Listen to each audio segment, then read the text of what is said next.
This is the start of my survival forever world, and while I gather some resources and get my base set up, I will read some of the stories that I found and liked on Reddit, and hopefully you'll be able to relax, enjoy, maybe fall asleep, or focus on something more important you have to do. So, while I play some Minecraft, let's get into this first story. My coworker told everyone we are married, even though we're not even dating.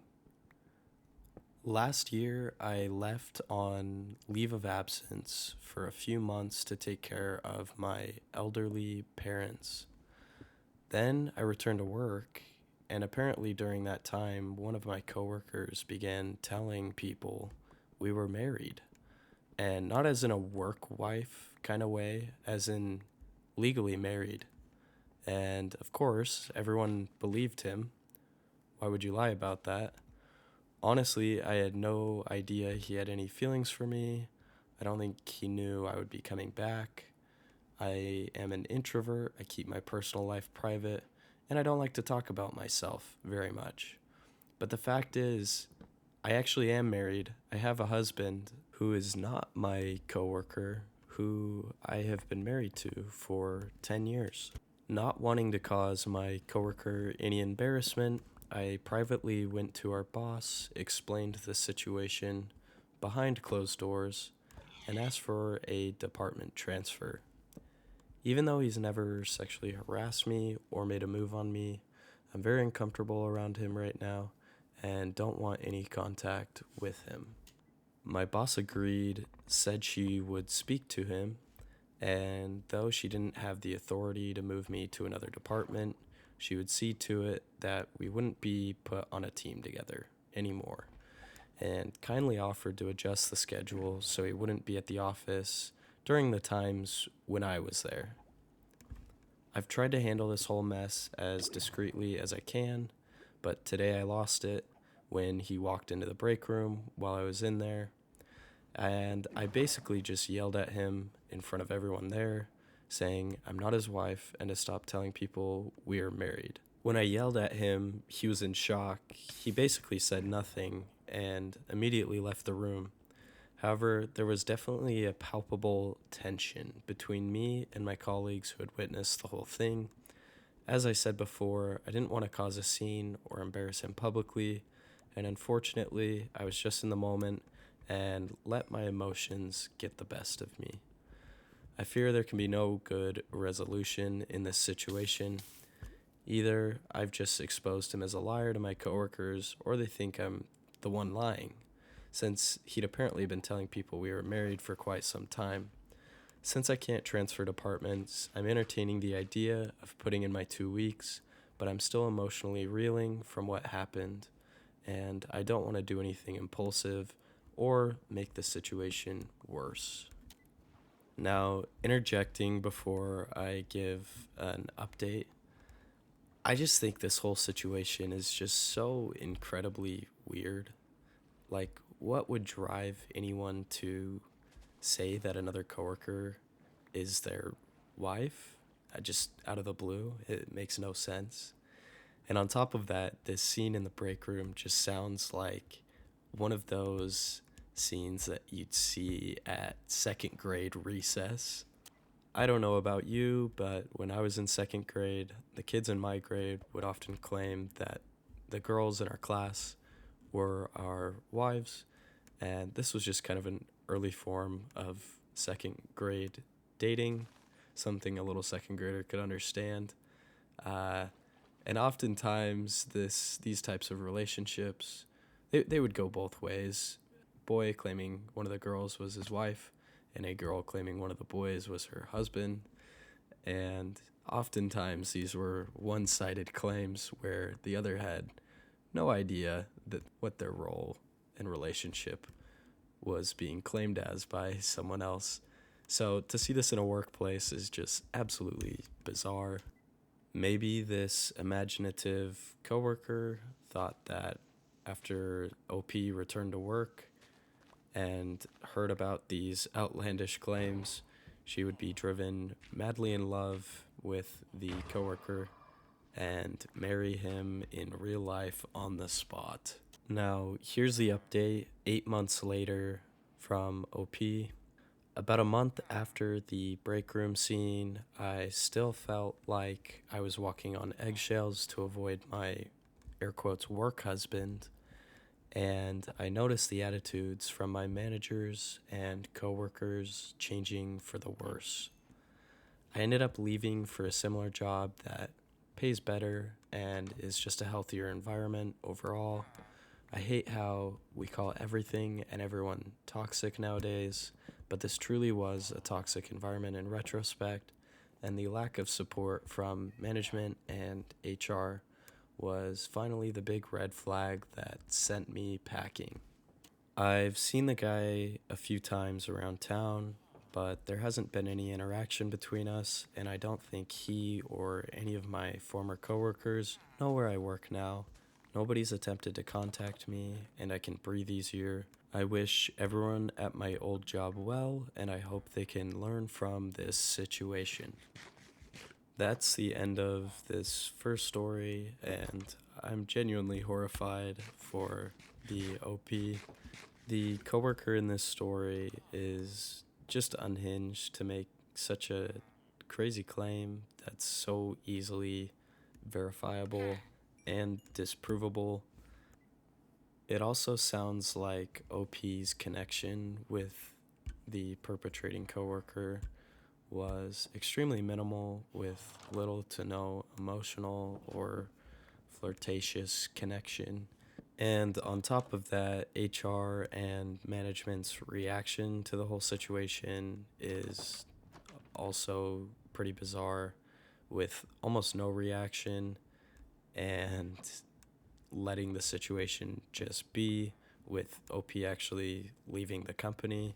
OP said she hoped that management learned their lesson from the situation, but with how little they actually did, it doesn't sound like they will be changing things anytime soon.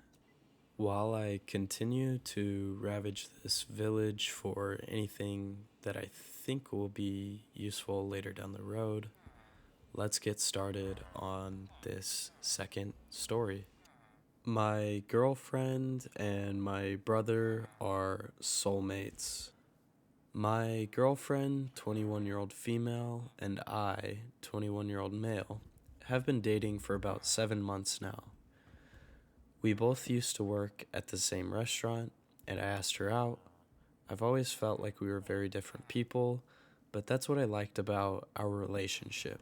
I feel like I'm always learning something by being around her, and I try my best to indulge in her interests.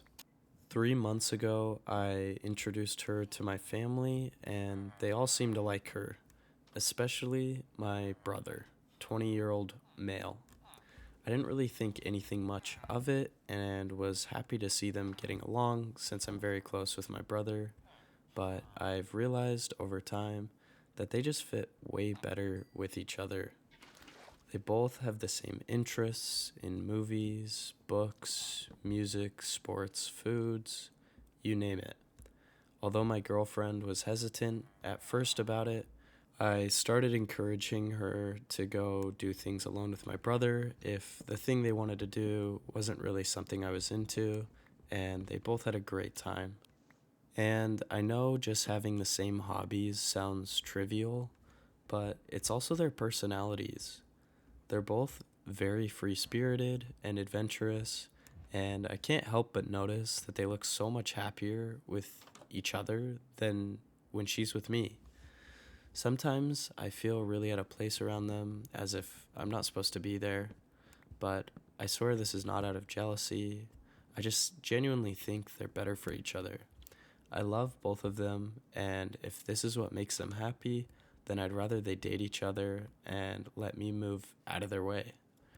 Interjecting here at the end of the first original post, this whole situation, weirdly enough, is something that I can definitely relate to, and I'm sure other people can relate to as well, of just feeling like your partner in your relationship might be a better fit for someone else, and kind of having some sense of imposter syndrome in the relationship. I think a lot of times this imposter syndrome feeling stems from a doubt in self worth, self merit, and just security in oneself. But at the end of the day, if your partner is choosing to stay in the relationship with you and continuing to be exclusive with you, there's definitely a reason for that. And you should try to recognize that they have chosen you for you. 5.5 months later, OP left an update to the situation. After writing that post, I did a lot of introspection and self reflection. I think a lot of people caught this, but I do indeed suffer from low self esteem and struggle with low confidence. I don't want to acknowledge it, but it did get in the way of my relationships often. I'm a brutally honest man, and that's exactly what I did. I was very honest about all of these feelings to my girlfriend. I didn't tell her that I thought my brother and her were soulmates, but I told her that sometimes I feel like I can't directly connect with her because we're just so different. And what she said really changed my perspective on our relationship. She said that she loves that I'm different and compliment her in a way that completes her. She also expressed that she would want to get more involved in my hobbies.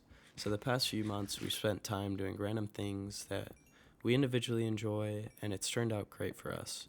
She makes me really happy, and I try my best to make her life better too.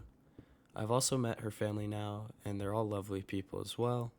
We still do things together with my brother, and it's also a good time. I think at the end of the day, the root of all this was indeed my insecurity.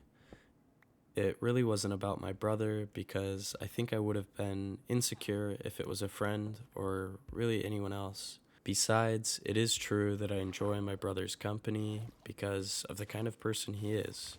So it has made sense for me to be with someone who is similar. It attributes more to the fact that she fits really well in my life. I've also come to realize that I was looking at this from a very trivial perspective. My girlfriend is so much more than her hobbies and interests, and there are so many things about her that actually set her apart from other people in my life. That's the end of the second story, and I think it's a good reminder that often our insecurities are reflected in thoughts like this, where we may feel like we don't belong, we may feel like someone else deserves our place, but in reality, we're each unique, we each fit in somewhere, and we're there for a reason. Sometimes in these situations, you just have to continue to unconditionally be yourself, be who you are, and the people in your life will hopefully continue to stick around and like you for it. And oftentimes, who you are is the reason they chose to stick around in the first place. With that said, let's move on to this next story, which I actually found quite relatable, so I thought I'd give it a read. My boyfriend doesn't want to be with someone as ambitious as myself. I, 25-year-old female, have wanted to be a veterinarian since I was a young girl. As I got older, I gave up on those dreams, but when I turned 23, I decided to give it a go. I went back to school and have since achieved an associate's degree with a 4.0 GPA and have plans to transfer to a university, then go to vet school. Long story short, my dreams don't seem so attainable anymore. The problem lies with my relationship. With the way things are going, I won't be done with school until I'm 30 or 31 years old. I've always wanted to get married and have kids before that age, but since I decided to go back to school, I've reconsidered when would be a good age to have kids. My boyfriend, age 24 male, wants to get married and start having kids this year. Although I would love to start a family, I'm so torn. Me starting a family with him would require me moving states back to my hometown and taking time off from school. Not only that, my boyfriend told me he wants to be with a woman who wants to be a stay-at-home wife. This is a text he sent me. Quote, I do not desire to be with a woman who is as ambitious as yourself. It's great for you that you have goals, but I want a big family and a traditional relationship. End quote. If I don't decide to change my plans, he and I are going to move on. I also want a big family, and I have no problem with prioritizing my future family when the time comes. However, I just can't reconcile with the fact that he's asking me to give up the dreams I've had since I was a little girl. I love him so much, and I can't imagine my life without him, and I've been questioning if I'm making the right choice by staying on this path to being a vet. I know it sounds stupid since I'm only 25, but I've been feeling like if I don't do this now, I might not find someone to marry and start a family with.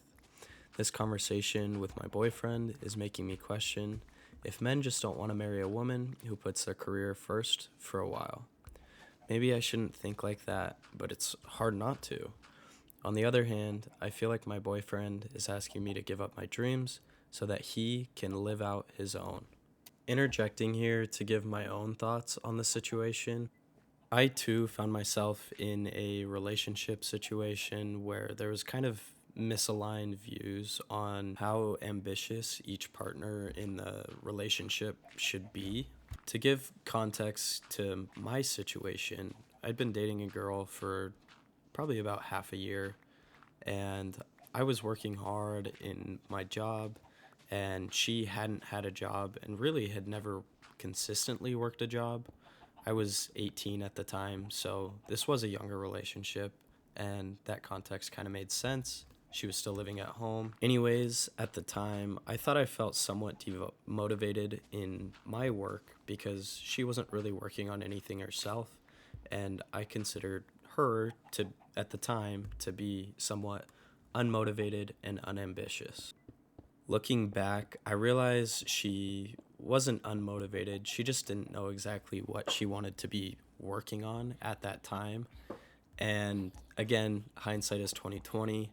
She was actually the most supportive person in my life at the time and completely supported my work, which looking back, I found far more important than her having ambitions of her own.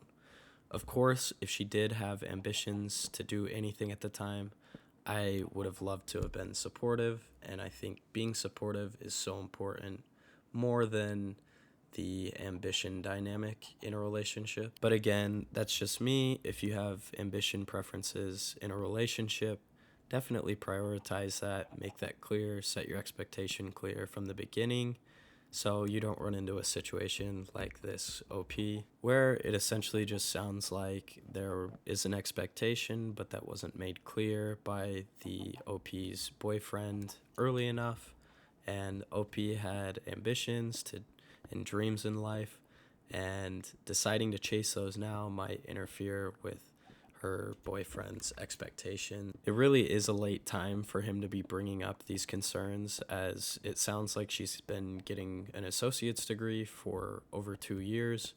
So that's no quick turnaround in her chasing ambition.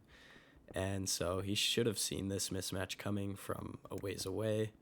And honestly, for the OP, you really only have one life to live. Definitely prioritize and make changes in your life for people you find important, but really you got to live for yourself and do things that make you happiest. And if going to veterinarian school is your dream, giving that up, you might regret that for the rest of your life. Now, a day later, OP posted an update, so this sounds like the decision was already made, and she was just looking for some confirmation on what decision she should make. Anyways, the update reads, the general consensus is that I should not give up the goal of being a vet. A part of me knows that, but I was just second guessing if I was making the right decision. I really love him, my boyfriend, and have been with him since I was a teenager. If I'm being honest, I left out some information in order to try to keep the responses as non-biased as possible. I will now be referring to my boyfriend as my ex. Wrapping up this update, I think OP made the right decision to break up with her boyfriend and chase her dream. It sounds a little manipulative for him to know about her dream for years and then randomly decide to tell her that he wants something completely different. Wrapping up that story, I actually finally found a place to start building a base and getting settled in my Minecraft world. So while I do that, let's read this next story. Try not to make fun of me. I bought my boyfriend a gift and epically failed. I kind of deserve to be made fun of for this, but hear me out. I'm not particularly a Tolkien fan, not because his work isn't absolutely legendary and deserves all the reverence that it gets. Let me interject here. Tolkien, if you don't know, wrote Lord of the Rings and The Hobbit and many other books. Back to the story. It's simply because I'm not much of a fan of fantasy novels. However, my boyfriend deeply loves Tolkien's work, and I love him for that, and the man is such a gem that I want to spoil him rotten. Anyhow, I was at a vintage store, and I came across this book set, which I had never seen before at any other used bookstore. I was nervous about the purchase and wanted to research it better before going through the checkout line. But of course, just my luck, I had no cell service in this small town. I even tried walking 2 blocks away from this vintage store, praying a cell signal would make itself known and save my life. No such luck. So I decided to just be a brave girl and purchase it. Mind you, at the store, this book set is saran wrapped. I was not allowed to open it and get a closer look at the books before purchasing. I get it home and immediately feel devastated upon discovering the pages are as yellow as an agoraphobic chain smoker's walls. I thought it couldn't get worse, until, to humiliate myself further, once I finally regain cell service, I Google it and discover the set is missing a goddamn book. I am so completely, entirely, deeply embarrassed and ashamed for not knowing any better. I literally cried. And no, the vintage store did not accept returns. I don't have enough money to repurchase the correct set for him. I spent $50 at the vintage store, and even that was already getting outside of the budget I have on my pathetic barista salary at the moment. But God, one of my absolute favorite things about my boyfriend is how much he loves to read, and how much he cares for his books. He doesn't dog-ear pages, he carefully mends any tears, meticulously organizes them on his shelves.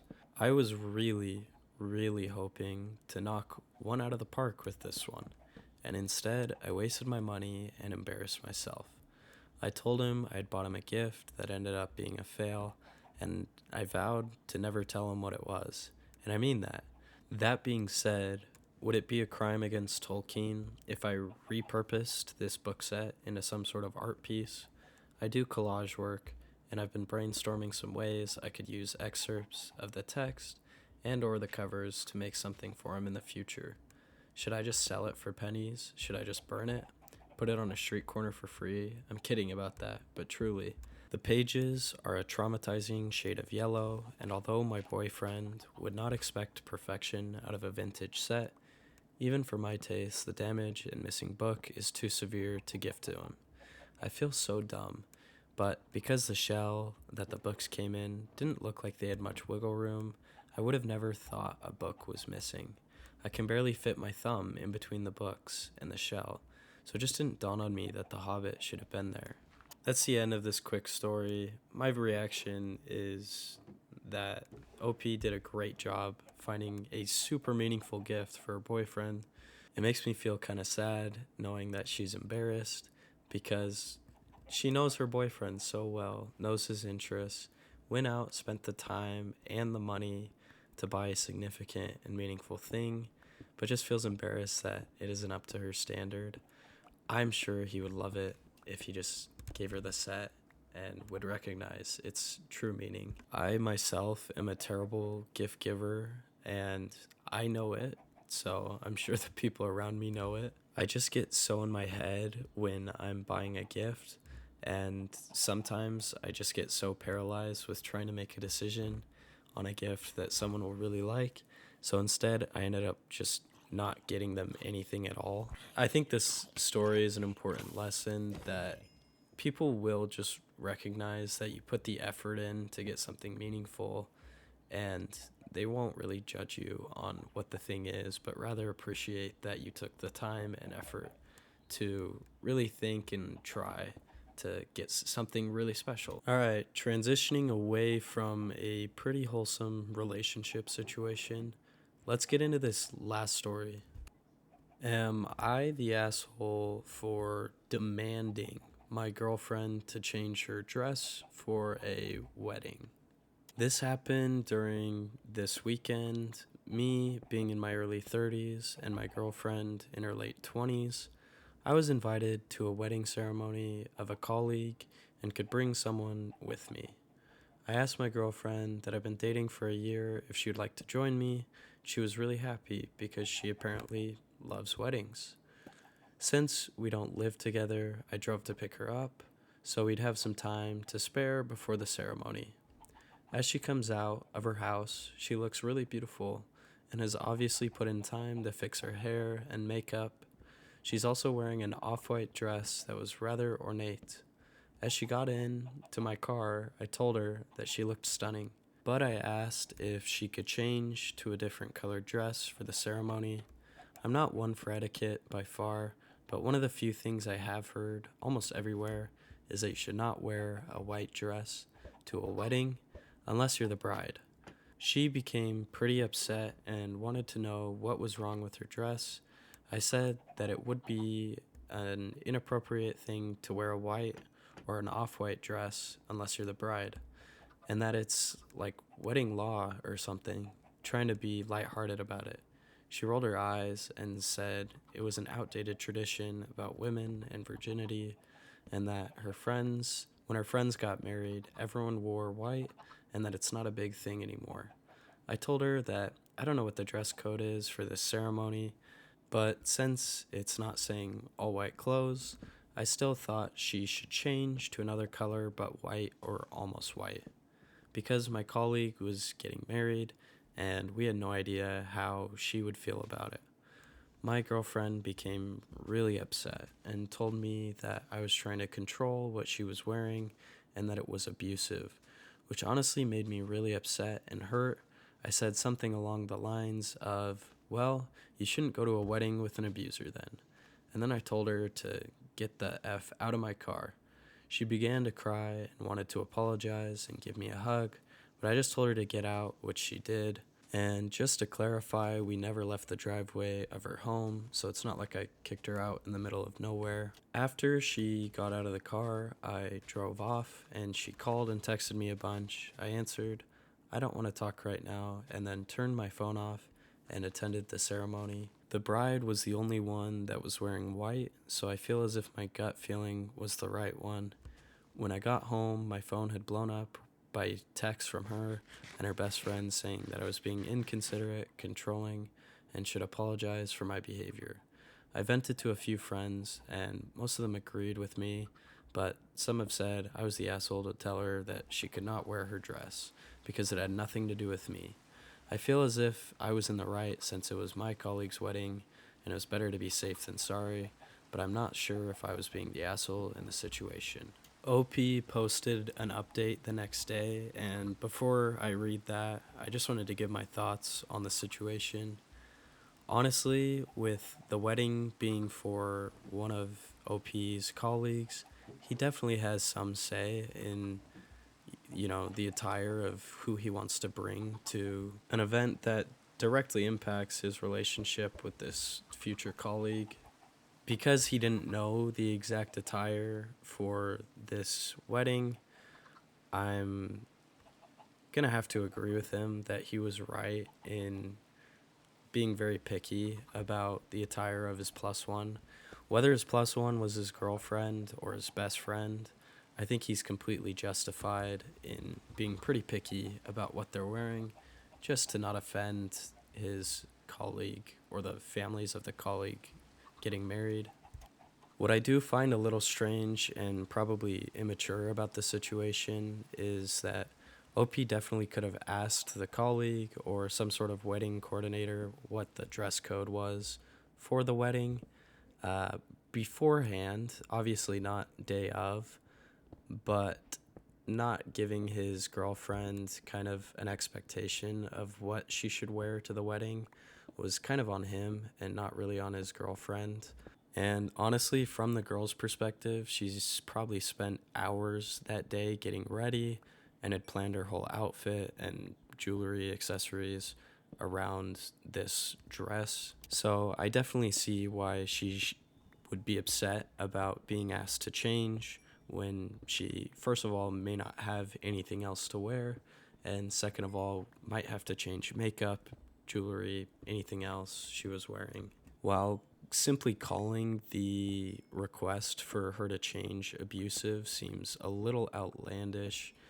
Maybe coming to pick her up, forcing her out of the car, and telling her to get the F out sounds a little disrespectful and maybe verbally abusive.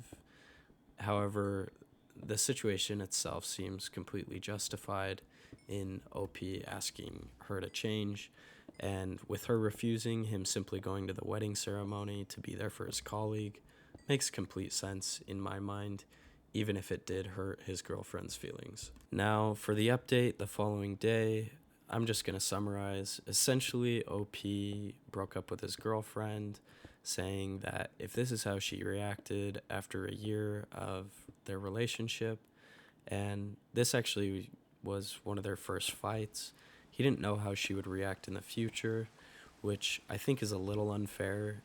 There's going to be multiple arguments in any relationship, and in any long term relationship, they're just going to be different in their nature over the years. And so breaking up with someone over the first disagreement seems a little unjustified and unfair, in my opinion. In the end, to wrap up this story, sounds like OP made the right decision for himself. He wasn't happy, and it sounds like in his future relationships, he will no longer be dating people who wear white to weddings. I'm going to wrap up the stories for this video. It's getting a little long.